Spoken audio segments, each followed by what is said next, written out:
శ్రీ సచిదానంద సమర్థ సద్గురు సాయినాథ్ మహారాజు की जय।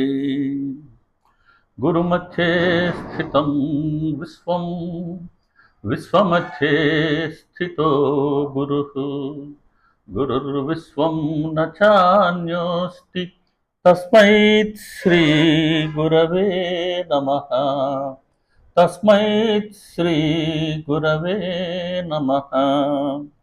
सदा निम्बवृक्षस्य मूलाधिवास सुधाश्राविणं तीक्तमप्यप्रियन्तं तरुं कल्पवृक्षाधिकं साधयन्तं नमामीश्वरं सद्गुरुं साईनाथं नमामीश्वरं सद्गुरुं साईनाथं नमामीश्वरं सद्गुरुं సాయినాథం।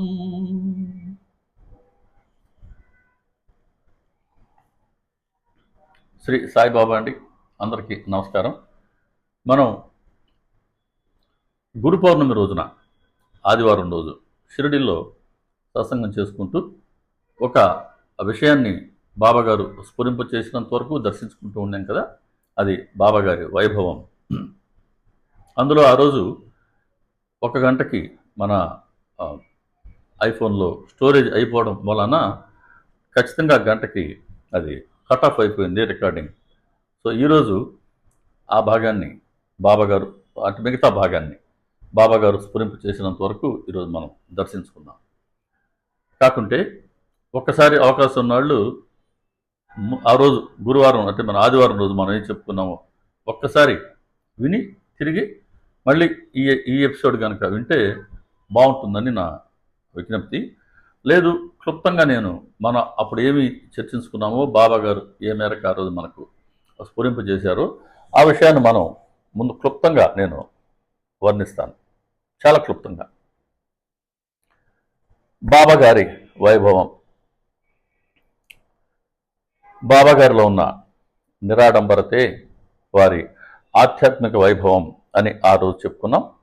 అలాగే సచ్చరిత్ర 3వ అధ్యాయంలో చెప్పినటువంటి 8 గుణాలు బాబాగారి వైభవాన్ని ప్రపంచానికి తెలియచేస్తూ ఉన్నాయి। ఆ గుణాలు ఏంటి అని అంటే, 1 చైతన్య ఘనుడైన అల్లా మాలిక్ తప్ప ఏ ఇతర ధ్యానము లేనివారు। ఈ అంశాన్ని మనం ఆ రోజు దర్శించుకున్నాం। 2వది శాంత చిత్తులు, ఈ అంశాన్ని కూడా మనం దర్శించుకున్నాం। 3వది ఏమీ అపేక్షించని వారు, దీన్ని మనం ఆ రోజు దర్శించుకుంటూ ఉన్నాం। ఈరోజు ఇందులో నుంచే మనం కంటిన్యూ చేద్దాం। కాకుంటే మిగతా 5 కూడా మనం ఆ గుణాలు ఏంటంటే ఒకసారి గుర్తు తెచ్చుకుందాం। 4వది సమభావం కలిగిన వారు, 5 నిరహంభావం కలిగిన వారు, 6 ద్వంద్వాలకు అతీతమైన వారు, 7 మమకారానికి అతీతంగా ఉండేవారు, 8 అపరిగ్రహం అనే ఈ 8 గుణాలు బాబాగారి ఆధ్యాత్మిక వైభవాన్ని ఘనంగా చాటుతూ ఉన్నాయి మనం దర్శించుకుంటే। మహానుభావుడు, ఎవరికి సాధ్యమవుతుంది అలా? కేవలం భగవత్ స్వరూపులకు మాత్రమే ఇన్ని గుణాలు సాధ్యమవుతాయి। ఏమీ అపేక్షించని వారు అన్న అంశాన్ని మనం చర్చించుకుంటూ ఉన్నాం। అంటే బాబాగారు అవతరించిందే పరోపకారం కోసమే। భగవంతుడు అవతరించాల్సిన అవసరం ఏంటి? మనలాంటి వాళ్ళని ఉద్ధరించడానికే కదా, రెండో ఉద్దేశం ఏమీ ఉండదు। వారు అవతరించారు కాబట్టి సృష్టి ఉన్నంత వరకు పరోపకారం చేస్తూనే ఉంటారు। సచరిత్ర చెప్తుంది బాబాగారు మూర్తిభవించిన పరోపకారం యొక్క పూర్ణావతారం అని। కాబట్టి పరోపకారం చేస్తున్నారు, కానీ భక్తి ప్రేమలను తప్ప మన నుంచి ఎటువంటి ప్రతిఫలాన్ని వారు అపేక్షించడమే లేదు। ఇది ఏమీ అపేక్షించని వారు। వారికి ఎందుకు ప్రాపంచిక లాభం, వారికి ఎందుకు కట్న కానుకలు, వారికి ఎందుకు వేరేది అవసరం లేదు। మనకి ఇవ్వడానికి వచ్చిన ఆయన మన దగ్గర నుంచి ఏం తీసుకుంటారు? కాకుంటే భక్తి ప్రేమలు ఎందుకు కోరుతారు అంటే, ఆ భక్తి ప్రేమల ద్వారా మనం శ్రేయస్సును పొందుతాం, మనం వారికి మరింత చేరువవుతాం. అదే ఉద్ధరణ. కాబట్టి ఆయన మన నుంచి భక్తి ప్రేమలు మాత్రమే ఆశిస్తున్నారు, వేరే ఏది ఆయన మన నుంచి కోరుకోవట్లేదు. బాబా గారు కూడా చెప్తారు 19వ అధ్యాయంలో, నా గురువు, నేను రోజల్లా నా గురువు రూపాన్నే అవలోకిస్తుండేవాడిని, వేరే రూపాన్ని చూడటం నాకు తెలియదు. నేను రోజల్లా వారి ఒక్కరి నామాన్నే స్మరించేవాడిని. ఇదే నా గురువు అపేక్షించినది. వారు నన్ను ఎప్పుడూ ఉపేక్షించలేదు. కాబట్టి ఆయన మన నుంచి కోరుకునేది కేవలం మన మనసు ఆయన వైపే మరల్చి ఉండాలని, మనం ఆయన స్మరణలోనే ఉండాలని. దీనివల్ల ప్రయోజనం మనకే కదా. కాబట్టి మన శ్రేయస్సుని కోరుకునే బాబాగారు నిరంతరం మనల్ని వారి స్మరణలో ఉంచాలనే. కాబట్టి ఇక్కడ ఆయన ఎటువంటి ప్రతిఫలాన్ని అపేక్షించడం లేదు. సరే, ఇక్కడ మనం కోరుకుంటే కోరికలు తీర్చే చింతామణి ఉంటుంది, మనం వినుంటాం. కల్పతరువు ఉంటుంది, కామధేనువు ఉంటుంది. చింతామణి కోరుకున్న దానిని ఇస్తుంది అంటారు, అంటే కామిని కాంచనాలను ఇస్తుంది, అశాశ్వతమైన లేదు ప్రాపంచిక సంపదనిస్తుంది. దాని ద్వారా కొన్ని సుఖాలు మనం బడయవచ్చు. కానీ సద్గురువు శాశ్వతమైన గుణ సంపదనిస్తారు, సద్గుణ సంపదనిస్తారు. మనలో ఉండే దుర్గుణాలని ఆయన తొలగిస్తారు. భగవంతుడు శ్రీరామచంద్రుడిగా, శ్రీకృష్ణుడిగా అవతరించారు కదా. అప్పుడు ఆయన లక్ష్యం దుష్ట శిక్షణ, శిష్ట రక్షణ. దుష్టులను నిర్మూలించాలి, శిష్టులను ఆయన కాపాడుకోవాలి.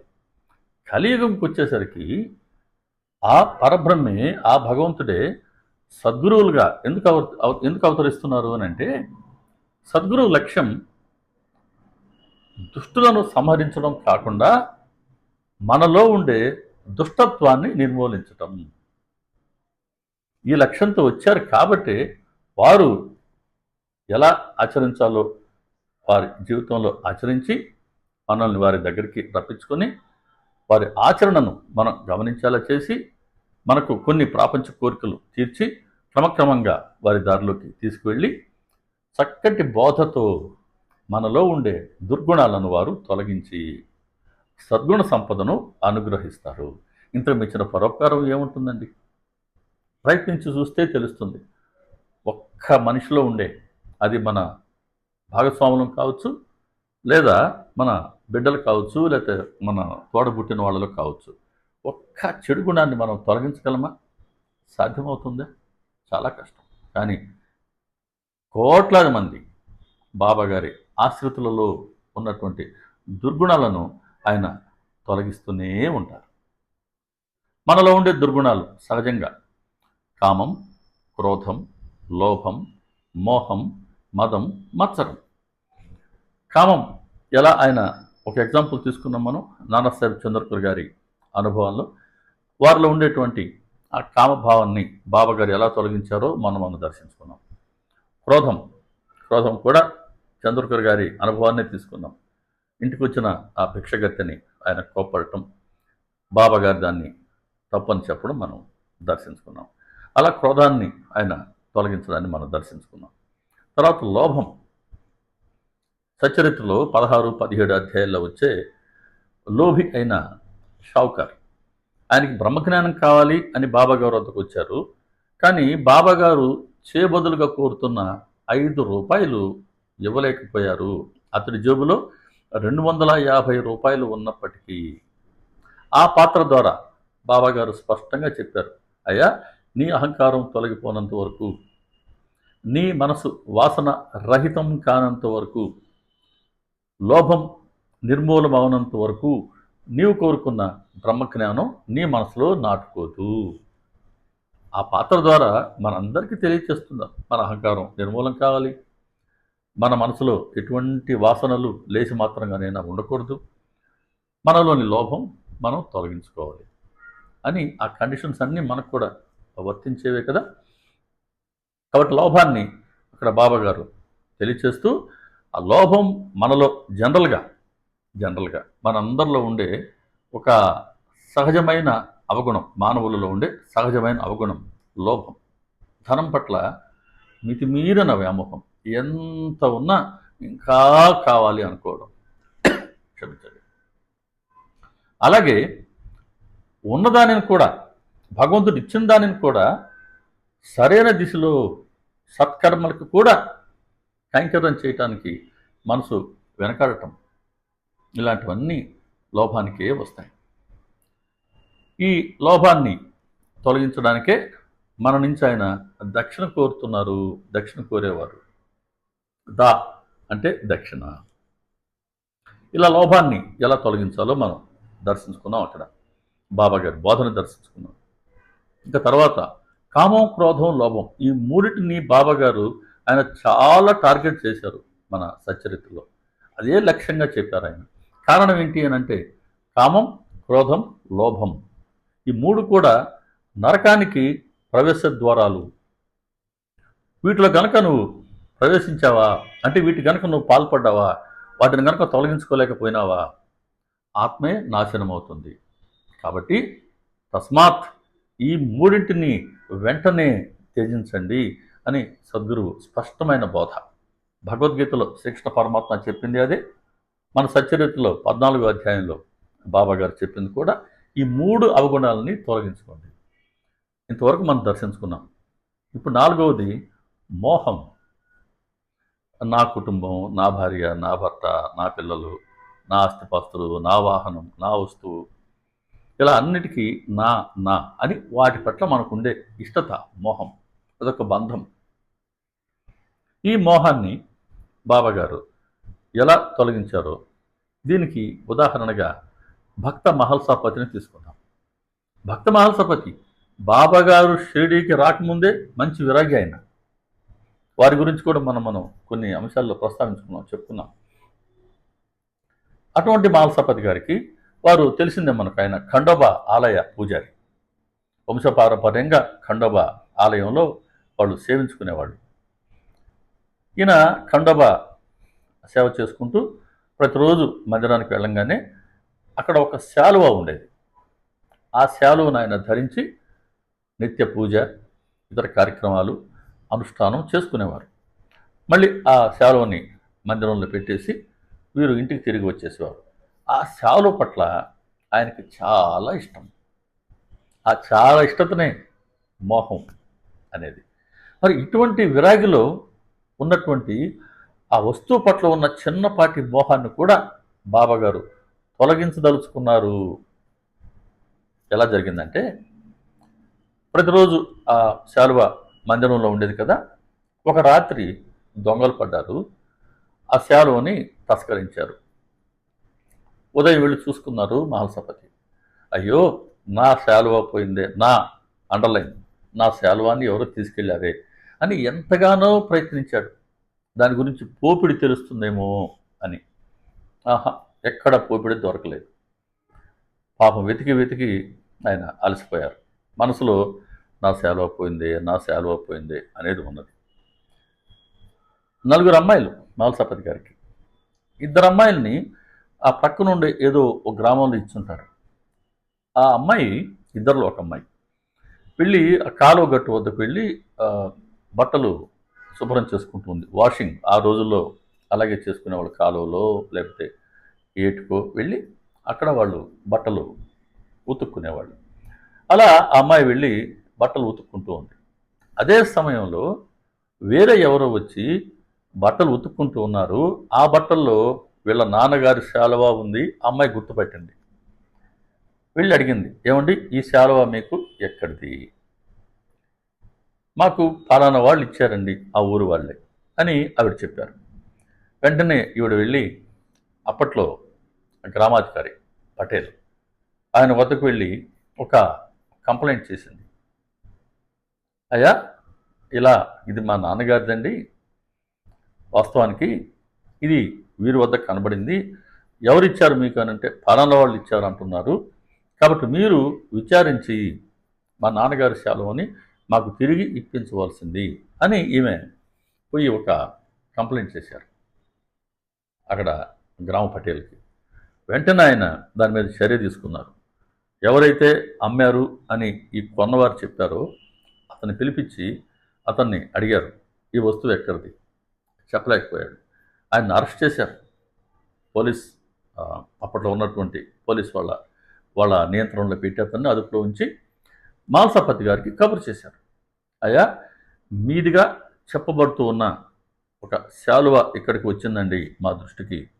మీరు షిరిడి నుంచి వచ్చి మీరు మీ వస్తువు కనుకైతే మీరు తీసుకువెళ్ళవచ్చు. ఈ కబురు అందింది మాల్సాపతికి.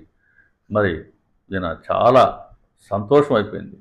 మరి ఆ ఊరికి వెళ్ళాలి అని అంటే బాబాగారి అనుమతి తప్పనిసరి కదా. కాబట్టి మసీదుకి వెళ్ళారు. బాబాగారికి సాష్టాంగ నమస్కారం చేసి, బాబా ఇలా ఆ శాలువ ఓపిడి దొరికిందండి, వెళ్ళి నేను ఆ ఊరికి వెళ్ళి శాలువ తెచ్చుకోనా అని అడిగారు. బాబా ఒకే మాట చెప్పారు, అరే భగత్, నువ్వు వెళ్ళినా ఒకటే, వెళ్ళకపోయినా ఒకటే. చూడండి ఏం చెప్పారు, వెళ్ళినా ఒకటే, వెళ్ళకపోయినా ఒకటే అంటున్నారు. అంటే బాబాగారు మరి వెళ్ళమన్నట్ట, అనుమతి ఇచ్చినట్ట, అనుమతి ఇవ్వనట్ట. సరే, మాల్సాపతి గారికి మాత్రం ఆ వస్తువు మీద వారికి చాలా ఇష్టత ఉంది కదా, మోహం అనుకున్నాం కదా మనం. కాబట్టి ఆయన అక్కడికి వెళ్ళేందుకే సిద్ధపడ్డారు. వెళ్ళారు, ఆ గ్రామ పటేల్ని కలిశారు. అక్కడ చూస్తే ఆ శాలో తనదే. అయా, శాలో నాదేనండి, సంతోషం, మీరు ఇప్పించారు. సహజంగా జాలి గుండె కలవారు కాబట్టి ఆ దొంగని ఎవరైతే తస్కరించారో, పొరపాటుగా చేశారండి, వారిని దయచేసి వదిలివేయండి అని చెప్పిన తర్వాత వాళ్ళు కూడా అతన్ని వదిలేశారు. శాలువా ఇప్పుడు తన చేతికి వచ్చింది.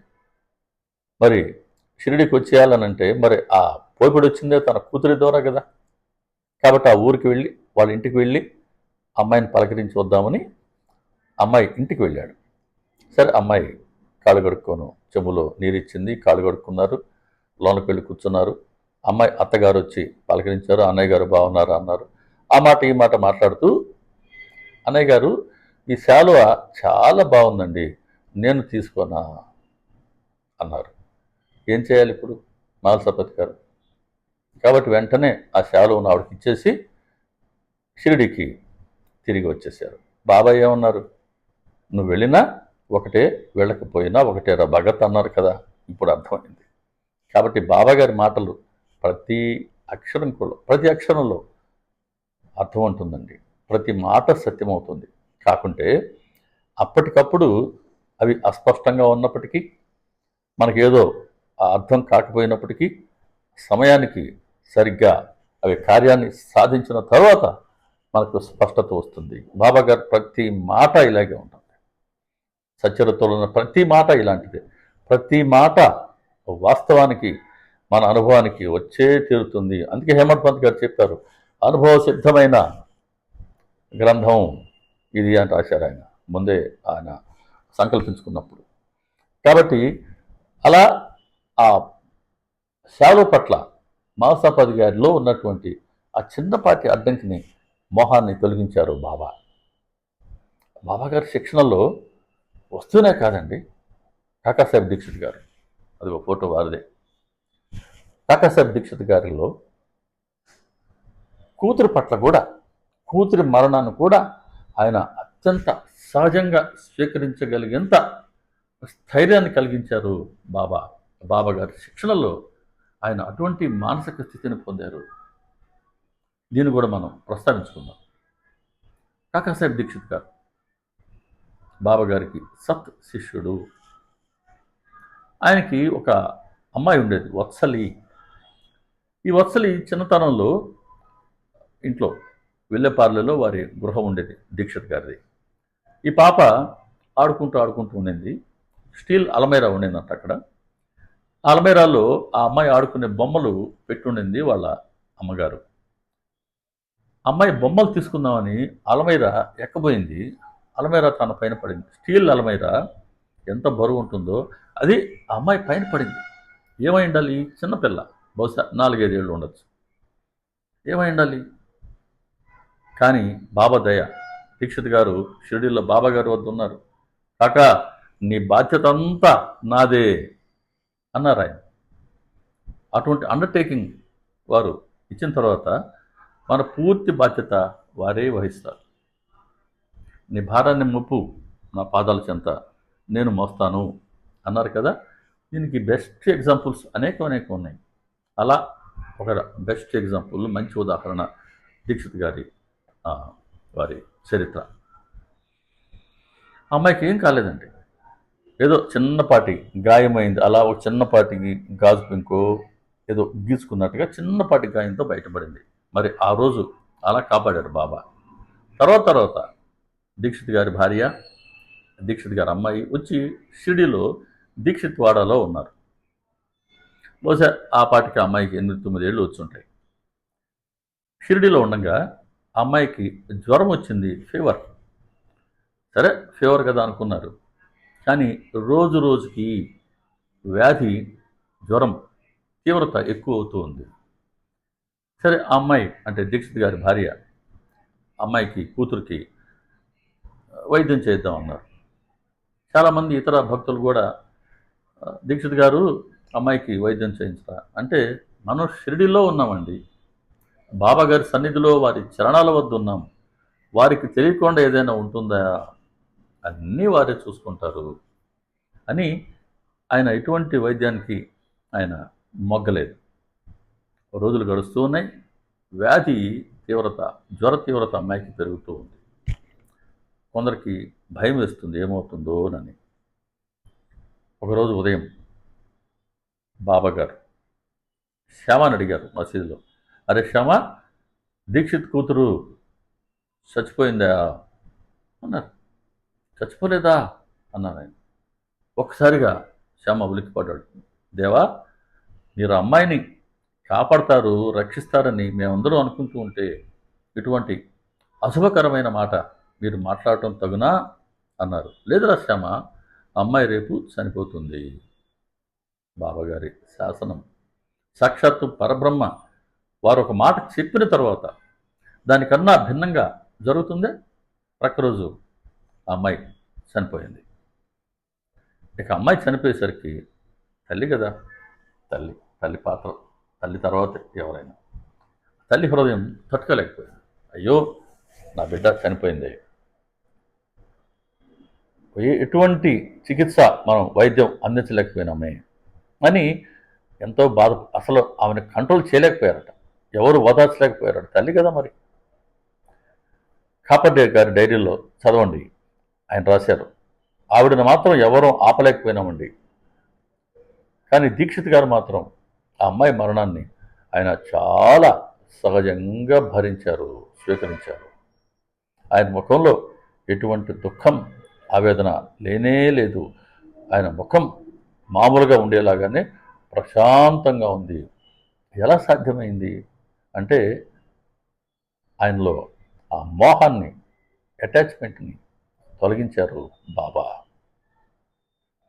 దీక్షిత్ గారు బాబా దర్శనానికి వెళ్ళినప్పుడు ఆయన రామాయణ గ్రంథంలో బాబా గారు ఇలా ఆయన పుస్తకం తెరిచి అందులో ఒక పేజీ దగ్గర వారి వ్రేలు పెట్టి దాన్ని దీక్షిత్కి ఇచ్చి చదువు, అర్థం చేసుకో అని అన్నారు. అంటే గురువు శిక్షణ ఎలా ఉంటుంది, ఎలా ఆయన దుర్గుణాలు తొలగించి సద్గుణాలను ఆయన మనలో పురోధి చేస్తారు అని చెప్పేందుకోసం కదా మనం ఇవన్నీ ప్రస్తావించుకుంటూ ఉన్నాం. సరే దీక్షిత్ గారు దాన్ని చదివారు. ఆ రామాయణ ఘట్టం ఏంటి? శ్రీరామచంద్రుల వారు వాలిని సంహరించాడు, వాలి భార్య తారని ఆయన ఓదారుస్తూ ఉన్నారు. ఆ ఘట్టం బాబా గారేమి పుటలు తీసి ఇవ్వలేదు, ఆయన యథాలాపంగా ఆ గ్రంథంలో అటా వ్రేలు పెట్టారు, తెరిచారు, ఆ ఘట్టం వచ్చింది అంతే. ఆయన ఏమొచ్చిందో బాబా చూడలేదు, దీక్షిత్కి ఇచ్చేసి చదువుకో, అర్థం చేసుకో అన్నారంతే. ఇక్కడ రాములు వారు ఏం చెప్తున్నారు తారకి అంటే, ఎందుకు దుఃఖిస్తున్నావమ్మా, వాలిని నువ్వు శరీరం అనుకుంటున్నావా, ఆత్మ అనుకుంటున్నావా? శరీరం అనుకుంటే ఏ శరీరమైనా ఏదో ఒక రోజుకు వెళ్ళిపోవాల్సిందే కదా, ప్రతి ఒక్కరూ వెళ్ళిపోవాల్సిందే కదా, మరి దానికి దుఃఖం ఎందుకు? మరి రెండో అవకాశం ఆత్మ. వాలిని కనుక నువ్వు ఆత్మ అనుకుంటే ఆత్మకి మరణమే లేదు కదా, ఈ శరీరాన్ని విడిచిపెట్టింది ఇంకో శరీరాన్ని పొందుతుంది. మరి మరణం లేని ఆత్మ గురించి నీకు దుఃఖం ఎందుకు తల్లి అని ఆ విధంగా ఆయన ఓదార్చారు. అదే మాట ఇక్కడ వత్సలకి వర్తిస్తుంది కదా, అర్థం చేసుకో అని అందుకన్నారు బాబా. అందుకేనండి బాబా గారిని మనం సమర్థ సద్గురువు అంటాం. సద్గురువు అన్న మాట కూడా సరిపోవట్లేదు, వారిని స్తుతించాలి అని అంటే సమర్థ సద్గురువు.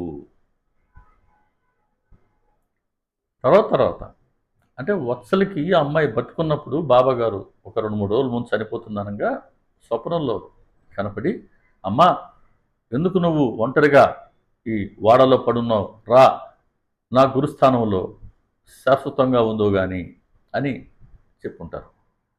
తర్వాత అమ్మాయి చనిపోయిన తర్వాత ఇప్పుడు బాబా గారు ప్రస్తావించారు అమ్మాయి గురించి. వత్సలి ఇంతకు ముందు జన్మలో కొద్దిపాటి సాధకురాలు, కొద్దిపాటి ప్రారంధం మిగిలి ఉండింది. ఆ ప్రారంధాన్ని అనుభవించడానికే దీక్షిత్ కడుపులో పుట్టింది.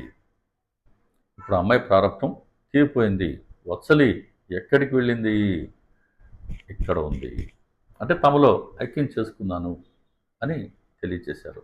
ఒక తండ్రిగా, అది కూడా ఒక సాధకుడైన తండ్రిగా, సత్ శిష్యుడు అయిన తండ్రిగా తన కడుపులో పుట్టిన ఆ జీవుడికి కూతురి రూపంలో మోక్షం వచ్చింది అని అంటే ఆ తండ్రి ఎంత ఆనందించాలా.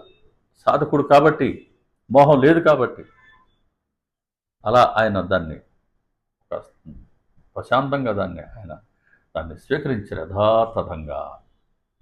ఇది శరణాగతికి ఉదాహరణ. శరణాగతులు వాళ్ళ జీవిత శైలి, వాళ్ళ స్థైర్యం ఇలాగే ఉంటుంది. అలా బాబాగారు మోహాన్ని తొలగిస్తారు. ఇక 5వది మదం. మదం అంటే నేను చాలా గొప్పవాడిని, నేను కాబట్టి ఈ పని చేశాను, నా వల్లే సూర్యుడు వేడిగా ఉంటాడు, నా వల్లే మంచు గట్టగడుతుంది, నా వల్లే ఐస్ చల్లగా ఉంటుంది. ఇలా చెప్పుకునే వాళ్ళని మనం సమాజంలో మన చుట్టూ చాలామందిని చూస్తూ ఉంటాం. అవసరం లేకపోయినప్పటికీ వాళ్ళ గొప్పతనాన్ని ఎన్ని రకాలుగా చాటుకుంటూ ఉండే తత్వం మదం. దీన్ని బాబాగారు ఎలా తొలగించారో దీనికి ఉదాహరణ నానాసాహెబ్ చంద్రకర్ గారిదే. మన సచ్చరిత్రలో చూద్దాం. 39వ అధ్యాయం 39వ అధ్యాయం. సరే, మణిమ గారి గ్రంథం అయితే 50వ అధ్యాయం కూడా కంప్లీట్గా పూర్తిగా ఈ అంశం మీదే ఉంటుంది. నానాసాహెబ్ చంద్రకర్ బాబాగారి వద్ద ఆయన ఒకరోజు షిరిడికి వచ్చినప్పుడు బాబాగారికి చరణ సేవ చేస్తూ, ఆయన సంస్కృత పండితుడు, భగవద్గీత ఆయనకి బాగా వచ్చు, కంఠోపాఠంగా వచ్చు. ఆయన ఆ శ్లోకాలన్నీ, అధ్యాయాల వారీగా శ్లోకాలన్నీ ఆయన వల్లించుకుంటూ ఉండేవారు. అలా బాబాగారి చరణ సేవ చేస్తూ ఆయన భగవద్గీతలోని శ్లోకాలను వల్లించుకుంటూ ఉన్నారు. అందులో తద్విద్ధి ప్రణిపాతేన పరిప్రశ్నేన సేవయ ఉపదీక్షంతి తే జ్ఞానం జ్ఞానినః తత్వదర్శినః అనే శ్లోకాన్ని ఆయన చెప్పుకుంటూ ఉన్నారు. మెల్లగా స్లోగా చెప్పుకుంటున్నారు. బాబాగారికి ఆ శ్లోకంలో ఉన్న అర్థం ఏంటో చంద్రకర్ గ్రహించాలి, చంద్రకర్చే గ్రహింప చేయాలి అని సంకల్పించుకున్నారు. అప్పుడు నాన్నని అడిగారు, నానాసాహెబ్ చంద్రకర్ని, నాన్న ఏంటి నీలో మెల్లమెల్లగా ఏదో మాట్లాడుకుంటున్నావు, కాస్త నాకు కూడా వినబడడం లేదు, ఇక్కడే కూర్చున్నప్పటికీ నువ్వు నాకైనా కాస్త వినబడేటట్టు చెప్పరాదా అని అంటారు. అంటే ఆయన చేసే లీల కూడా జాగ్రత్తగా గమనించండి, ఒక ప్రత్యేకంగా చేసినట్టు ఉండదు. ప్రతి లీల అత్యంత సహజంగా ఉంటుంది. కాబట్టి బాబాగారు ఏదో చేయబోతున్నారని ఎవరు గ్రహించరు ఆ సమయానికి. అలా ఉంటుంది ఆయన లీల, ఎప్పుడు కూడా అత్యంత సహజంగా ఉంటుంది. ఈ ప్రశ్న బాబాగారు అడిగారు. నానాసాహెబ్ చంద్రకర్ అన్నారు, లేదులే బాబా, నేను సంస్కృతంలో శ్లోకాలు చెప్పుకుంటున్నానులే, అది ఇతరులకి దానివల్ల భంగం వాటిల్లకూడదని నాలో నేను మెల్లమెల్లగా చెప్పుకుంటున్నాను, సంస్కృతంలో చెప్పుకుంటున్నానులే బాబా. అంటే సంస్కృతం మీకు తెలియదు కదా అన్న భావన ఆయన మాటలో వ్యక్తమవుతుంది. పక్కన వాళ్ళకి దానివల్ల ఇబ్బంది ఎందుకు అని నేను మెల్లగా చెప్పుకుంటున్నాను. వేరే వాళ్ళ సంగతి సరే, కానీ నా కోసమైనా దాన్ని నువ్వు గట్టిగా చెప్పరాదా అని అంటే అప్పుడు ఈయన ఆ శ్లోకాన్ని గట్టిగా చదివి అంటే గట్టిగా చెప్పారు బాబాగారు ముందు. అప్పుడు బాబాగారు అడిగారు, నాన్న ఈ శ్లోకంలోని ప్రతి పదానికి అర్థం చెప్పి దాని మూల భావం ఏంటో నాకు చెప్పు అన్నారు. ఇక అందరూ శ్రద్ధగా ఆలకిస్తున్నారు ఈ గురు శిష్యుల మధ్యలో జరిగే ఈ సంవాదాన్ని.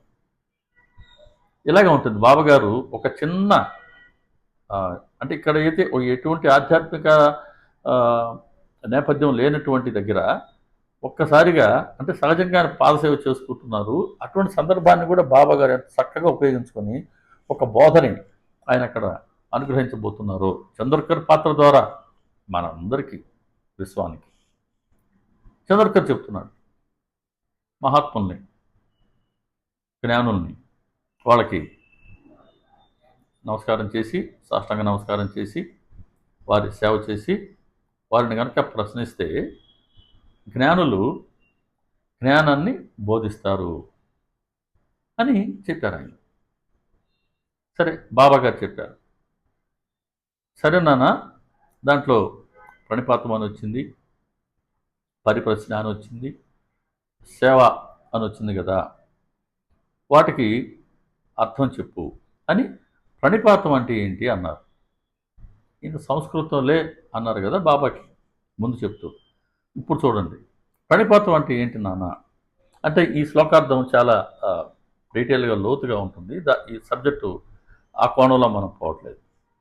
నానాసాహెబ్ చంద్రకర్లో ఉన్న ఆ ఉదయ మదాన్ని బాబాగారు ఎలా తొలగించారా అని చెప్పుకునేందుకే.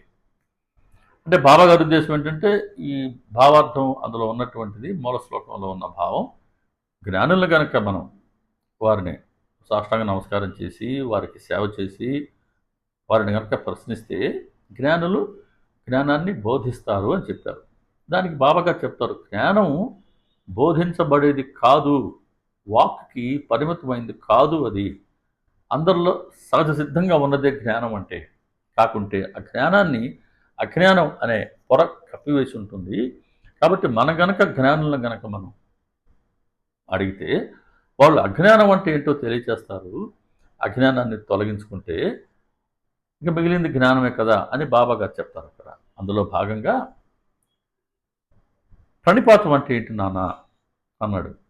బాబా మేము నమస్కారం చేస్తుంటాం కదా, సాష్టాంగ నమస్కారం చేస్తుంటాం కదా, అదే కదా అన్నాడు నాన్న. అది కాక వేరే అర్థం ఏదన్నా ఉందా నాన్న అన్నారు బాబా. నాకు ఇంతకన్నా తెలియదు బాబా, నాకు తెలియదు బాబా మొదటిసారి. తర్వాత పరిప్రశ్న అంటే ఏంటి నాన్న? అదే బాబా మేము అప్పుడప్పుడు మిమ్మల్ని ప్రశ్నిస్తూ ఉంటాం కదా, అదే కదా ప్రశ్న అంటే అన్నాడు చంద్రకర్. ప్రశ్న పరిప్రశ్న రెండు ఒకటేనంటావా? రెండు భావం ఒకటేనా, రెండు వేరు వేరా అని అడిగారు బాబా. దానికి చంద్రకర్, నాకు తెలిసి అదే బాబా, కాబట్టి ఇంతకన్నా వేరే అర్థం ఉందేదో, అర్థం ఏదన్నా ఉంటే పరిప్రశ్న అంటే నాకు తెలియదు బాబా రెండవసారి. సేవ అంటే ఏంటి నాన్న అన్నారు బాబా. బాబా మేము చేసుకుంటున్నదే కదా సేవ అంటే. ఈయన ఉద్యోగస్తుడు, రెవెన్యూ డిపార్ట్మెంట్లో అప్పట్లో ఉండే జాయింట్ కలెక్టర్ వద్ద వీరు సెక్రటరీగా ఉద్యోగం చేస్తుండేవారు కదా. ఆయన అప్పుడప్పుడు సెలవు మీద వచ్చి బాబాగారి సేవ చేసుకుంటుండేవారు షిరిడీకి వచ్చి. కానీ ఆయన ఎక్కడికి వెళ్ళినా క్యాంపు పరంగా అక్కడ బాబాగారి గురించి తెలియచేసి వేలాది మందికి అప్పట్లో బాబాగారి దర్శన స్పర్శన లాభాన్ని కలిగించారు. ఇది చంద్రకర్ చేసిన అతి ఉన్నతమైనటువంటి సేవ. అదృష్టవంతుడు, బాబాగారి గురించి ప్రచారం చేశారు. సేవ అంటే మేము చేస్తున్నదే కదా అన్నాడు ఆయన. దానికి బాబా, ఇదేనా ఇంకేదన్నా అర్థం ఉందా? ఏమో బాబా, ఇంతకుమించి నాకు తెలియదు బాబా అని మూడోసారి. ఇట్లా సంస్కృతం లే బాబా అన్నదానికి 3 సార్లు నాకు తెలియదు బాబా అని చంద్రకర్తో చెప్పించారు. బాబా చెప్తున్నారు, ప్రణిపాతం అంటే సాష్టాంగ నమస్కారమే. కానీ అది శరణాగతి భావంతో గనక చేస్తే అది ప్రణిపాతం. అంటే మన భారాన్ని ఎవరి పాదాల దగ్గర మోపుతున్నామో అక్కడ పూర్తిగా ఆధారపడి గనక మనం అక్కడ మన భారాన్ని దించుతూ మనం గనక సాష్టాంగ నమస్కారం చేస్తే, పూర్తి శరణాగత భావంతో గనక చేస్తే అది ప్రణిపాతం. ఇక అక్కడి నుంచి మన భారాన్ని వెనక్కి తీసుకునేందుకు అవకాశం ఉండదు. అది శరణాగతి అంటే. ఓ దగ్గర మనం అలా సాష్టాంగ నమస్కారం చేసి మళ్ళీ ఇంకో స్థానం దగ్గర కూడా మనం సాష్టాంగ నమస్కారం చేసామనుకుందాం. అప్పుడు ఏమవుతుంది? మొదట మనం ఎక్కడైతే భారాన్ని మోపామో అక్కడి నుంచి వెనక్కి తీసుకొని ఇంకో దగ్గర మనం మోపినట్టు కదా. అలాగే ఇంకో దగ్గర కనుక మోపితే మళ్ళీ దాన్ని వెనక్కి తీసుకొని ఇంకో దగ్గర మోపినట్టు. అలా కాదు నాన్న. ప్రణిపాతం అంటే నువ్వు ఎక్కడైతే శరణాగతి కోరదలుచుకున్నావో, నువ్వు ఎక్కడైతే నీ భారాన్ని మోపదలుచుకున్నావో అక్కడ నీ భారాన్ని మోపుతూ నువ్వు చేసే సాష్టాంగ నమస్కారం. ఇటువంటి సాష్టాంగ నమస్కారాలు మనం ఎన్ని స్థానాల వద్ద చేయగలం? ఒకేసారి ఒక జీవుడు కేవలం ఒకే దగ్గర ఎక్కడైతే ఏ దేవి దేవతల లేకుంటే ఏ గురువ వారి పట్ల మనకుండే విశ్వాసాన్ని బట్టి, మన శ్రద్ధని భక్తిని బట్టి, మన అనుభవాన్ని బట్టి ఎవరైనా సరే మన భారాన్ని ఒక్కచోట మాత్రమే దించగలం. ఇలా ఒక్కచోట దించగలిగిన వారు మాత్రమే చరిత్రలో భక్తులుగా లిఖించబడ్డారు. ఎవరినైనా తీసుకోండి, ఆ భక్తుడు ఒక్కరికే భక్తుడు. ఇది చాలా లోతైన పాయింట్. దీన్ని మనం సరైన దిశలో అర్థం చేసుకోవాలి.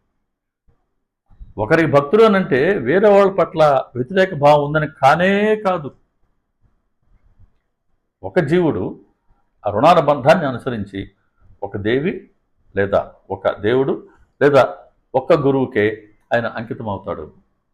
ఆంజనేయ స్వామి ఆయన రామభక్తుడు. ఇంకా చెప్పాలంటే రాముడికి మాత్రమే భక్తుడు. కన్నప్ప ఈశ్వరుడి భక్తుడు. ప్రహ్లాదుడు శ్రీహరి భక్తుడు. కంచెల గోపయ్య రాముల వారి భక్తుడు. మీరాబాయి విఠలుడి భక్తురాలు. అన్నమయ్య వెంకటేశ్వర స్వామి భక్తురాలు కదా. వీళ్ళందరూ ఆయా దేవీ దేవతలకే వాళ్ళు అంకితమయ్యారు.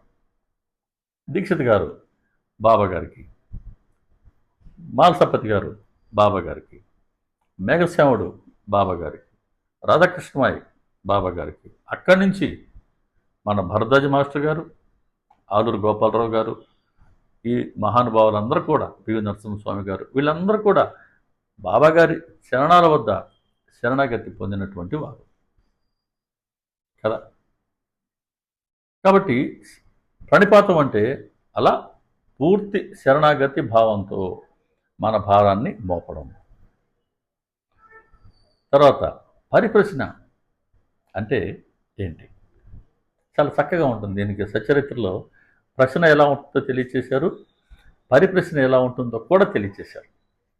15వ అధ్యాయంలో చోల్కర్ అనుభవం, చోల్కర్ కథ ఉంటుంది కదా, అందులో ఆ 2 బల్లుల కథ కూడా ప్రస్తావించారు హేమంత్ పంత్. ఆ 2 బల్లుల కథలో ఏమవుతుంది? బాబాగారు మసీదులో కూర్చోన్నారు. వారి వెనుక గోడ మీద బల్లి కిచకిచామనింది. అప్పుడు బాబాగారి పాదాల వద్ద కూర్చున్న ఎవరో ఒక వ్యక్తి బాబాని అడిగారు, బాబా, గోడ మీద బల్లి కిచకిచామంటుంది కదా, అలా బల్లి శబ్దం చేయటం ఏదైనా అశుభాన్ని సూచిస్తూ ఉన్నదా? బల్లి ఏ శబ్దం చేస్తే మనకెందుకు? మనం ఎక్కడున్నాం? బాబాగారి శరణాల వద్ద. ఎంత భాగ్యవంతుడో! సాక్షాత్తు పరబ్రహ్మ అవతరించున్నప్పుడు వెళ్ళి ఆయన సమక్షంలో కూర్చున్నాడు. ఒక్క క్షణం ఆయన దృష్టిలో పడితే చాలదా? ఒక్క క్షణం వారి దృష్టి, అనుగ్రహపూర్వక దృష్టి మనపై నిలిస్తే చాలదా? ఎంత భాగ్యం ఉండాలి!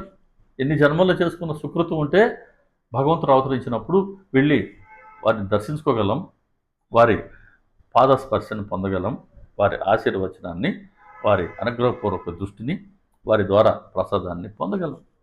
మరి అతడు అదృష్టవంతుడు, ఎంత భాగ్యమో దాన్ని మనం వర్ణించలేం. No words to express that. No words to explain that. సరే, అడిగారు. అడిగితే బాబా ఏమన్నారు? అదే, ఈ బల్లికి ఒక చెల్లి ఉంది. ఆ చెల్లి ఔరంగాబాద్ అనుకుంటాను. ఔరంగాబాద్ నుంచి ఈ బల్లి చెల్లి రాబోతూ ఉంది. అక్క చెల్లెళ్ళు కలుసుకోబోతున్నారు. అందుకని ఆ సంతోషాన్ని తెలియచేస్తూ ఉంది అన్నారు ఆయన. భలే భలే చేస్తారు బాబాగారు చమత్కారం. బల్లి అండి, బల్లి గురించి అడగడమే వృధా అయితే బాబాగారు లాంటి సద్గురువుని, మరి ఆ బల్లికి ఒక చెల్లి అంటున్నారు ఆయన. అడిగినాడు కాస్త షాక్ అయిపోయి ఉంటాడు కదా, అమ్మో అని ఊర కూర్చున్నాడు ఇక. కానీ ఆ మాట చెప్పింది ఎవరు? బాబాగారు, సాక్షాత్ పరబ్రహ్మ. ఆయన ఒకసారి చెప్పాక, నోటికుండా మాట వచ్చాక, అప్పటికప్పుడు ఆ పరిస్థితులు అన్నీ అలా ఏర్పడి తీరవలసిందే, రెండో మార్గమే లేదు. వెంటనే ఔరంగాబాద్ నుంచి ఒక రౌతు ప్రయాణానికి వెళ్తూ షిరిడి దాటి కూడా షిరిడికి వచ్చారు, మసీద్కి వచ్చారు. అక్కడ గుర్రాన్ని ఆపారు, గుర్రాన్ని కట్టేశాడు. గుర్రాన్ని కాస్త దాణా పెట్టాలనుకున్నారు. వాటి గుర్రం పైనుండే ఒక సంచిలాగా పెట్టుకొని ఉండేవాడట. ఆ సంచి తీసి ఉలవలు తీసుకొచ్చి గుర్రానికి పెట్టాలా. ఆ సంచి తీసి ఆ దుమ్ము ఉంటుంది కదా, దుమ్ము దులిపాడు. ఆ సంచిలో నుంచి బల్లి బయటపడింది. ఆ బల్లి కాపరాగా వచ్చి మసీదు మెట్లు ఎక్కుతూ ఉంది. బాబాగారు ఎవరిని ఊరికే విడిచిపెట్టరు. బాబాగారు వెంటనే ఆ బల్లి గురించి అడిగాడు కదా, ఆయన అడిగారు. ఆయనతో అన్నాడు, చూడు చూడు, ఆ బల్లి వస్తున్నదే, ఆ బల్లే ఈ బల్లి యొక్క చెల్లి. జాగ్రత్తగా గమనించు. మనం దేన్ని అడిగామో దాని మీద మనకు స్పష్టత ఇచ్చి తీరుతారు బాబా. చాలా జాగ్రత్తగా ఉండాలి బాబాగారు. అందుకే వారు సమర్థ సద్గురువు. సరే, రెండు బళ్ళు కలుసుకున్నాయి, ఆడుకున్నాయి కాసేపు. అది ప్రశ్న. దానివల్ల నీకు ఎటువంటి ప్రయోజనం లేదు. కానీ బాబాగారి లీల ద్వారా వారి సమర్థతని మనం గ్రహించవచ్చు. ఆయన చెప్పారా, అన్ని అప్పటికప్పుడు టక ఏర్పడ్డాయి. కాబట్టి ఆయన సాక్షాత్తు పరబ్రహ్మ. ఒకేసారి ఎన్ని రూపాలు ఆయన పొందగలరు అక్కడ. గుర్రం, రౌతు, ఇంకా సంచి, జీను, బల్లి అన్నీ తానే కాగలరు అనేది అక్కడ మనకు తెలుస్తుంది. కానీ అడిగిన వ్యక్తి ఆ బల్లి గురించి అడగడం ఏంటి? కాబట్టి ఇది ప్రశ్న. పరిప్రశ్న ఎలా ఉంటుంది? 44వ అధ్యాయం, బాపు సాహెబ్ జోక్. బాబాగారికి హారతులు ఇచ్చిన భక్తులలో ఆయన మూడవ వారు. మొట్టమొదటిగా హారతి ఇచ్చిన భక్తుడు తాతాసాహెబ్ నోల్కర్. ఎంత అదృష్టవంతుడండి! సాక్షాత్ భగవంతుడికి హారతి ఇవ్వటమా? మనం మామూలుగా హారతిలో పాల్గొన్నప్పుడు, షిరిడీకి వెళ్ళినప్పుడు కానీ, మన ఇంట్లో కానీ హారతి మనం పాడుకున్నందుకే ఎంతో ఆనందంగా ఉంటుంది. ఇక సాక్షాత్తు బాబాగారు ఆయనకి హారతులు ఇచ్చారండి వీళ్ళందరూ. తాతాసాహెబ్ నోల్కర్ ఈయన దాదాపు 99 రోజుల పాటు హారతి ఇచ్చారట. అంటే మనకు అందుబాటులో ఉన్న సాహిత్యాన్ని బట్టి చెప్తున్నాం. కరెక్షన్స్ ఏమన్నా ఉంటే మనం చేసుకుందాం. ఇక రెండవ అదృష్టవంతుడు మేఘశ్యాముడు. వీడు నా నిజమైన భక్తుడు అని బాబాగారి కీర్తించబడినటువంటి భక్తుడు. ఈయన 11 నెలల పాటుగా సుమారుగా ఆయన హారతి ఇచ్చారు. మూడో వ్యక్తి, మూడో భక్తుడు, అదృష్టవంతుడు, భాగ్యవంతుడు ఈ బాపు సాహెబ్ జోక్. ఈయన సుమారుగా 6 సంవత్సరాల 5 నెలల్లో 6 నెలల పాటుగా, అంటే బాబాగారి శరీరం విడిచిపెట్టేంత వరకు ఈయనే ఆ సేవ చేస్తూ వచ్చారు. అంత సుదీర్ఘమైన కాలం భగవంతుడికి ఆయన ఆ హారతులు సేవ చేశారు. ఇప్పుడు జోగ్ అడిగారు ఒకసారి బాబాగారిని, దేవా, నేను ఇంతకాలం నుంచి నేను మీకు సేవ చేస్తూనే ఉన్నాను కదా, మరి నా దౌర్భాగ్యం ఎటువంటిది? నా మనసు ఇంకా చంచలంగానే ఉంది. ఇంతకాలం నేను మీకు సేవ చేస్తున్నా, సత్పురుషుల సాంగత్యంలో ఇంతకాలం ఉంటున్నా, సత్సంగం ద్వారా నేను పొందిన ఫలితం ఏది?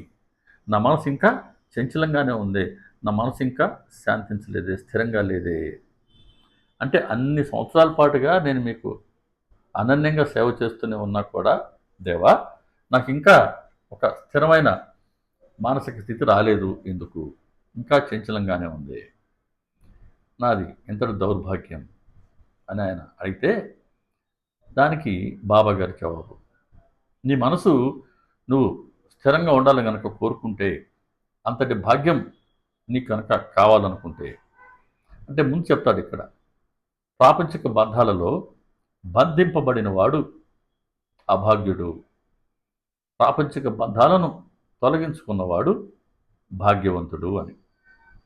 కాబట్టి భాగ్యవంతుడు ఎవరు, అభాగ్యుడు ఎవరు అనే దానికి ఈ సంవాదంలోనే మనకు వ్యాఖ్యానించారు హేమడ్ పంత్. ఇప్పుడు బాబా గారి జవాబు చాలా అద్భుతంగా ఉంటుంది. నీ దుష్కర్మలు నశించిపోయి నీ పుణ్యపాపాలు బూడిదైపోయినప్పుడు, నీ భుజానికి జోడిని తగిలించుకున్నప్పుడు నీవు భాగ్యశాలివి అని నేను అంగీకరిస్తాను. నీ ఉపాధి తొలగిపోయి నీవు భగవద్భక్తిలో మునిగిపోయినప్పుడు, ఆశ పాశ బంధాలు విడిపోయినప్పుడు నీవు భాగ్యశాలివి అని నేను అంగీకరిస్తాను. అహంకారం పూర్తిగా తొలగిపోయి నేను నాది అన్న భావం పూర్తిగా తొలగిపోయినప్పుడు, నీ జిహ్వను ఉపస్థను అదుపులో ఉంచుకున్నప్పుడు నీవు భాగ్యశాలివని నేను అంగీకరిస్తాను అని ఇన్ని నియమాలు చెప్పారు.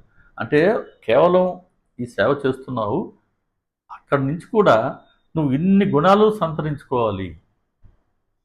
నేను నాది అనే భావన అయుక్తమని నువ్వు తెలుసుకోవాలి. విశ్వసుఖాల పట్ల పూర్తిగా విరక్తి చెందాలి. కాబట్టి దుష్కర్మలు నశించిపోవాలి, పుణ్య పాపాలు బూడిదైపోవాలి, భుజానికి జోలినంటే ఒక భిక్షువులాగా ఒక శరణాగతి భావంతో బాబాగారు ఎలాగైతే ఆయన జోలి ఉండేదో అలాంటి వైరాగ్యాన్ని నువ్వు సంతరించుకోవాలి సుమా. నీ ఉపాధి నేను శరీరం అన్న భావన తొలగిపోయి భగవద్భక్తిలో మునిగిపోవాలంటున్నాడు. మునిగిపోవాలి భగవద్భక్తిలో, అంతే. మనం జీవిస్తూ భక్తితో ఉండడం కాకుండా ఆ భక్తి కోసమే జీవిస్తున్నాము అన్నట్లుగా ఆశాపాశ బంధాలు, ఆశ కోరికలు సంకల్పాలు ఉంటాయి, పాశాలు అష్టపాశాలు ఉంటాయి. పెద్ద సబ్జెక్ట్ ఈ పరిప్రశ్న. బాబాగారు అనుమతిస్తే ఒకసారి ఈ బాబాగారి జవాబు మీద మనం మళ్ళీ సత్సంగం చేసుకుందాం. ఇవన్నీ విడిపోయినప్పుడు అంగీకరిస్తానయ్యా నువ్వు భాగ్యశాలివని. విషయ సుఖాల పట్ల ఆసక్తిని పూర్తిగా త్యజించు. శబ్దం, స్పర్శ, రూపం, రసం, వాసన అనే ఈ విషయ పంచకాన్ని నువ్వు పూర్తిగా త్యజించాలి. నేను నీవు అనే భేదభావం అయుక్తమని నువ్వు గ్రహించాలి. జిహ్వను ఉపస్థను నువ్వు అదుపులో ఉంచుకోవాలి. జిహ్వను మాట కానీ రుచి కానీ అదుపులో ఉంచుకోవాలి. ఉపస్థనం అంటే నువ్వు బ్రహ్మచర్యాన్ని నువ్వు పాటించాలి. ఇన్ని నువ్వు పాటిస్తేనే నీవు కోరుకున్న స్థిరమైన మానసిక స్థితి నీకు లభిస్తుంది అని చెప్పారు బాబా. ఇది పరిప్రశ్న జోగ్ బాబా గారికి సమర్పించింది. తేడా ఏంటి? ఏదన్నా ఒక విషయాన్ని మనకు తెలియని దాన్ని సద్గురువుల వద్ద, సత్పురుషుల వద్ద, మహాత్ముల వద్ద మనం వారికి మనవి చేసుకుని దాన్ని తెలుసుకొని దాన్ని గనక మన జీవితంలో మనం ఆచరించి దాన్ని గనక మన ఆధ్యాత్మిక పురోగతికి ఉపయోగించుకోగలిగితే, అటువంటి భావనతో గనక మనం ప్రశ్నను సమర్పిస్తే అది పరిప్రశ్న అవుతుంది. వాటి ప్రశ్నకి పరిప్రశ్నకి ఎంత తేడా ఉందో చూసారా? ఇది పరిప్రశ్న. మూడవది సేవ. సరే, ఖాళీగా ఉన్నప్పుడు మనందరం బాబా గారి సేవ చేసుకుంటూ ఉంటాం. అలా కాకుండా అంటే మనం జీవిస్తూ బాబాగారి సేవ అవకాశం ఉన్నప్పుడు చేసుకోవడం కాకుండా బాబాగారి సేవ కోసమే మన జీవితం అన్నట్లుగా ఆ సేవలో మునిగిపోవడం, ఇది సేవ అన్నారు బాబా. అలా చంద్రకర్కి ఈ 3 విషయాలు ఆయన తెలియచేశారు. ఇప్పుడు ఆయనకి అర్థమైంది. ఆహా, ఇదే అంటే నాకు అన్నీ తెలుసు, నాకు సంస్కృతం బాగా తెలుసు అనుకున్నాడు కదా.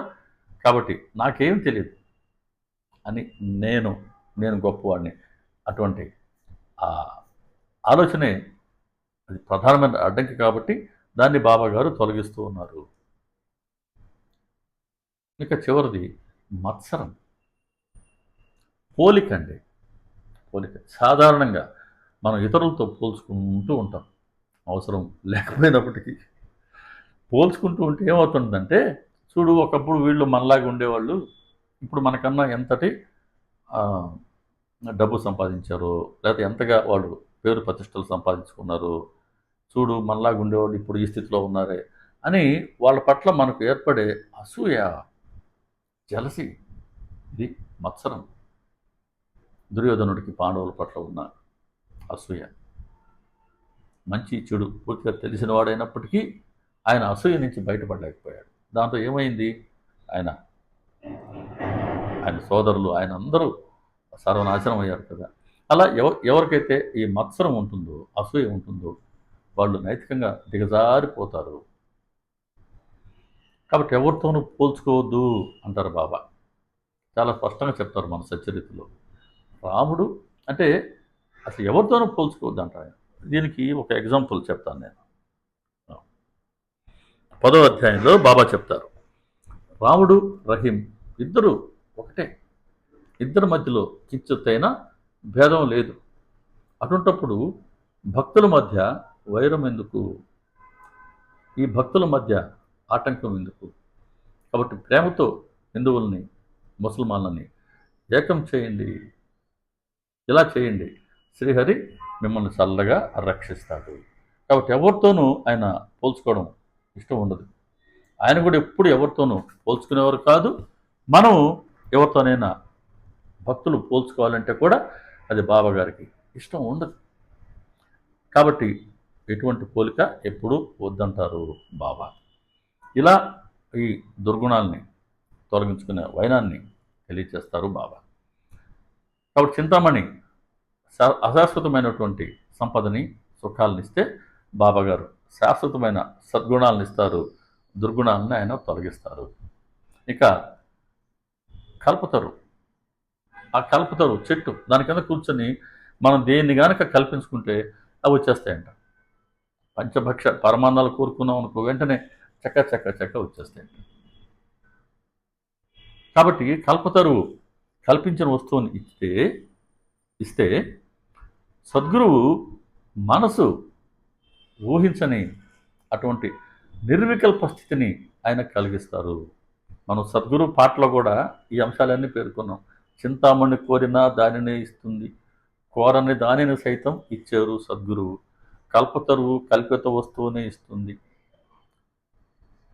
అని మనం నిర్వికల్ప స్థితిని కలిగిచేయు సద్గురువు అని పాడుకున్నాం కదా.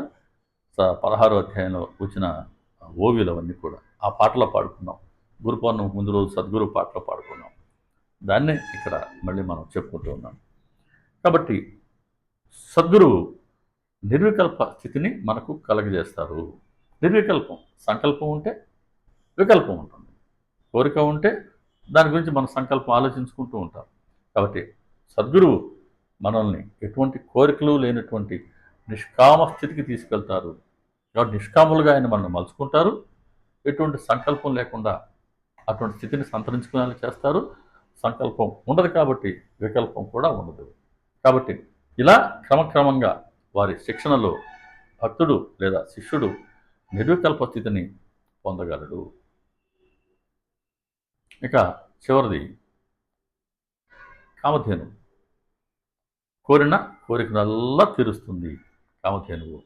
కానీ సద్గురువు మనసు ఆశించని ఆత్మస్థితిని కలగజేస్తారు. అంటే మనసు కోరిందల్లా కామధేను ఇస్తుంది. కానీ సద్గురువా మనసు ఆశించని, మనసు కోరుకొని ఆత్మస్థితిని కలగచేస్తారు. నిమోన్కర్, నానాసాహెబ్ నిమోన్కర్, ఆయన బాబా గారికి చక్కగా సేవ చేసేవారు. నిమోన్కర్ గారి భార్య, ఇద్దరు కూడా బాబా గారిని చాలా సన్నిహితంగా సేవించుకున్నారు. వాళ్ళు వచ్చి షిరిడీలో ఉంటే ఇక ఉదయం నుంచి సాయంత్రం వరకు వాళ్ళు మసీదులోనే ఉండేవాళ్ళు. మధ్యలో అన్నపానీయాలకి మాత్రమే, అన్నం వండుకోవడానికి, అన్నం భుజించడానికి మాత్రమే వాళ్ళ బసకు వెళ్ళి వస్తుండేవాళ్ళు. ఆమె అక్కడ ఉండే మహిళలతో కలిసి మసీదులో చాలా సేవలు చేస్తుండేవారు. అలాగే ఈయన నిమాన్కర్ గారు బాబా గారిని లెండికి తీసుకెళ్ళడం, తిరిగి తీసుకురావటం.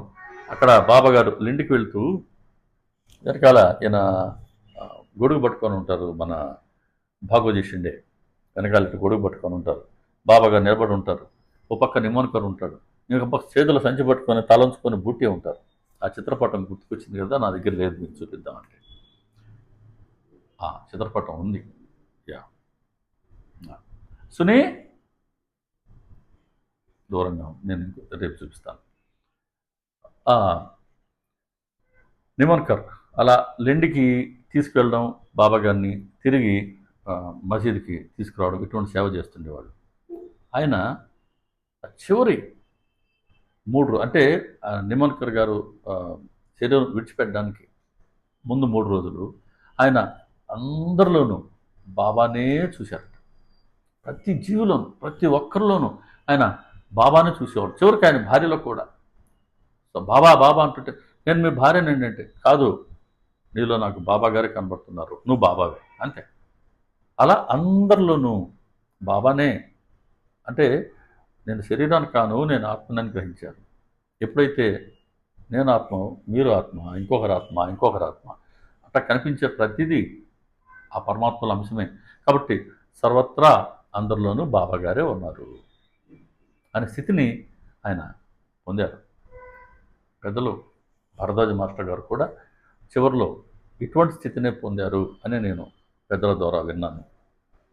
ఇక అప్పట్లోనే సచ్చరిత్రలో చెప్పినటువంటి ఆయన బాలాజీ నేవస్కర్ పాటిల్, ఆయన ఇంటికి కష్టంలో గేదెలు కట్టేస్తున్నారు. రాత్రి అర్ధరాత్రి పాము ప్రవేశించింది.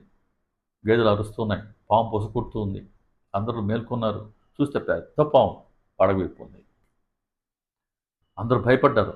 కానీ బాలాజీ నేవస్కర్ పాటిల్కి ఆ పాము రూపంలో బాబాగారే వచ్చారు. ఎంత విశ్వాసం ఉండాలా! అంటే ఎంతోమందికి బాబాగారు అనుభవాలను ఇచ్చారు. అన్ని జీవుల్లో నేనే ఉన్నాను అని. అది ఇతడు మనసులో నాటుకునింది. సాధకుడు కాదు, ఒక నిష్కపటమైన భక్తుడు బాబాగారికి సేవ చేసుకునేవారు బాలాజీ నేవస్కర్. బాబాగారికి ముఖం కడుక్కోను నీరు పెట్టేవారు. వారు స్నానం చేయాలంటే నీరు పెట్టేవారు. బాబాగారు షిరిడీలో తిరిగే వీధులన్నీ, మలమూత్రాలన్నీ ఈయన శుభ్రం చేసేవారు. ఆ సేవ ప్రారంభించిందే బాలాజీ నేవస్కర్. కౌలు రైతు, పొలంలో పండిన ధాన్యాన్ని అంతా తీసుకొచ్చి మసీదులో బాబాగారికి సమర్పించేవాడు. అందులో బాబాగారు కొంత తీసుకుని తక్కిన తిరిగిస్తే, ఈ తక్కిన దాన్ని ఇంటికి తీసుకెళ్ళి దాంతో వాళ్ళు జీవించేవారు. అటువంటి శరణాగతి భావం ఆయనలో ఉన్నది. కాబట్టి ఎంత శరణాగతి భావం అంటే అండి, అసలు ఎంత భక్తి అని అంటే, బాబాగారు స్నానం చేస్తుంటే ఆ నీరు పక్కన ఉండే మురుగు కాలువలోకి పోయేదట. బాబాగారు స్నానం చేసిన తర్వాత నీరు నేవస్కర్ వెళ్ళి ఆ మురుగు కాలువలో నీటిని త్రాగేవారు. ఎంతమంది చేయగలం ఇలా? అది భక్తి అంటే. కాబట్టి ఆయన ఆ పాములో కూడా బాబాగారినే దర్శించుకోగలిగాడు. చిన్న విషయమా? అంతటి భక్తి కలగాల అని అంటే వాడి గురించి చెప్పుకుంటే కూడా అదృష్టమే. ఒక రోజుకి దాంట్లో కొంత భాగమైన మనకు కూడా వస్తుందేమో కదా. సరే, అటువంటి నేవస్కర్ ఆ పాములో బాబాను చూశారు. బాబాగారు పాముకి పాలు తీసుకెళ్ళాడు. బాబాగారు బుసలు కొడుతూ, మమ్మల్ని ఇలా భయపిస్తారేంటి, ఇదిగో పాలు త్రాగండి అని పాముకి దూరంగా కాకుండా, దగ్గరగా కాకుండా అలా పాలు సమర్పించాడు. పాములో బాబాగారిని దర్శించుకోగలిగాడు నేవస్కర్. అలాగే లక్ష్మీబాయి షిండే, అదే బాబాగారు చివరి రోజు, తమ శరీరం విడిచిపెట్టే రోజు 1918వ సంవత్సరం విజయదశమి రోజున కదా. ఆ రోజున బాబాగారు చేసిన చివరి దానం ఈవిడికే. లక్ష్మీబాయి షిండే 9 నాణేలు ఇచ్చారు కదా. ఆవిడ బాబాగారికి చాలా సన్నిహిత భక్తురాలు, చాలా శ్రద్ధగా సేవించుకున్నారు కదా. ఆవిడ బాబాగారి దేహానంతరం కూడా మసీదుకు వస్తూ పోతుండేవారు. ఆ బాబాగారు లేరన్న భావన వాళ్ళకి అందరికీ చాలా కష్టంగా ఉంటుంది. ఒకసారి వచ్చి బాబా గారిని ప్రార్థించారట మసీదులో, బాబా ఒక్కసారి దర్శనమైంది, నేను మీ పాదాలకి నమస్కరించుకుంటా, చాలా కాలమైంది. అంటే బాబాగారికి ప్రతిరోజు పాదాలకి నమస్కారం చేసుకుని పాదసేవ చేసుకుని ఆ చరణ తీర్థాన్ని సేవించే అదృష్టవంతులు అనేవాళ్ళు. కాబట్టి కొన్ని రోజుల పాటు ఆ సేవ లేకపోయేసరికి బాబా గారిని ప్రార్థించింది ఆవిడ, ఒక్కసారి దర్శనమేంటి బాబా, మీ పాదాలకు నేను నమస్కరించుకోవాలి అనుకున్నారు. సరే, తిరిగి ఇంటికి వెళ్తున్నారు. నడుస్తూ ఉంటే ఒక్కసారిగా నడక ఆగిపోయింది.